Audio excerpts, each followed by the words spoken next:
अस्सलाम वालेकुम। फ़रीना सिद्दीकी आपकी खिदमत में हम टॉक के साथ एक बार फिर।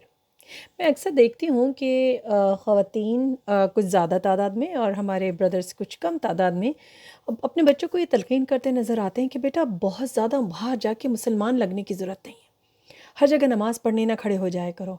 हर जगह जाके लोगों को सुभान अल्लाह, माशाअल्लाह, इंशाअल्लाह ना कहा करो।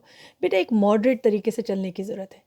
तो क्या मतलब है इस बात का? आप क्यों अपने बच्चों को ये सिखाना चाहते हैं कि उनको अपनी आइडेंटिटी कंसील करके रखना चाहिए? और क्या मतलब आप अपने बच्चों को या अपने आप को एज़ अ मुस्लिम एक स्पाइस रैक के तौर पे ट्रीट करना चाहते हैं? क्या आप समझते हैं कि मुसलमान होना या ना है या होना स्पाइस रैक के कंपोनेंट्स हैं? Medium, mild, hot? नो, ऐसा नहीं होना चाहिए। ज़रा सोचिए कि हम अपने बच्चों को ये आइडेंटिटी क्राइसिस खुद तो नहीं दे रहे। कहीं ऐसा तो नहीं है कि हम बहुत ज़्यादा वेस्टर्न बनने के लिए, मॉडर्नाइज़ बनने के लिए या अपने बच्चों की ज़िंदगी सुधारने के लिए उनकी आक़िबत को और अपनी आक़िबत को भूले बैठे।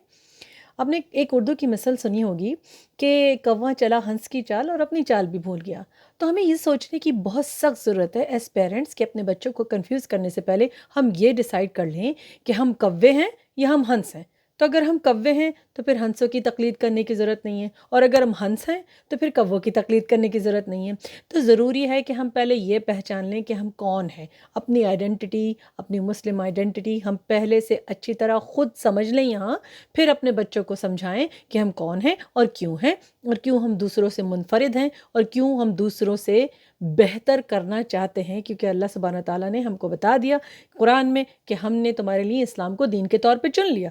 तो हम कौन होते हैं दूसरी चीज़ों की तक़लीद करने वाले या अपने बच्चों को कन्फ्यूज़ करने वाले? और अगर हम समझते हैं कि बात अहमियत की हामिल ही नहीं है, ये चीज़ अहमियत रखती ही नहीं है, क्योंकि हम वेस्टर्न सोसाइटी में रह रहे हैं तो हमारे बच्चों को वेस्टर्न नज़र आना चाहिए या बिल्कुल भी रिलीजियस नहीं नज़र आना चाहिए, तो फिर तो बात ही ख़त्म हो जाती है। लेकिन अगर हम समझते हैं कि हमारे लिए करियर ये दुनिया नहीं है और हमारे लिए करियर आखिरत है, और हमारे रब का वादा है कि इससे हमें मिलना है और हर चीज़ का हिसाब होगा, तो आपको फिर इसमें भी कोई कबाहत नहीं होगी कि आपका बच्चा मजमे में खड़े होकर नमाज़ पढ़े। इससे भी कबाहत नहीं होगी कि जब वो बाहर जाता है या जाती है तो वो हिजाब पहने, ये पूरी बॉडी को कवर करे, तो फिर आपको फिर हंसी लगना अच्छा लगेगा।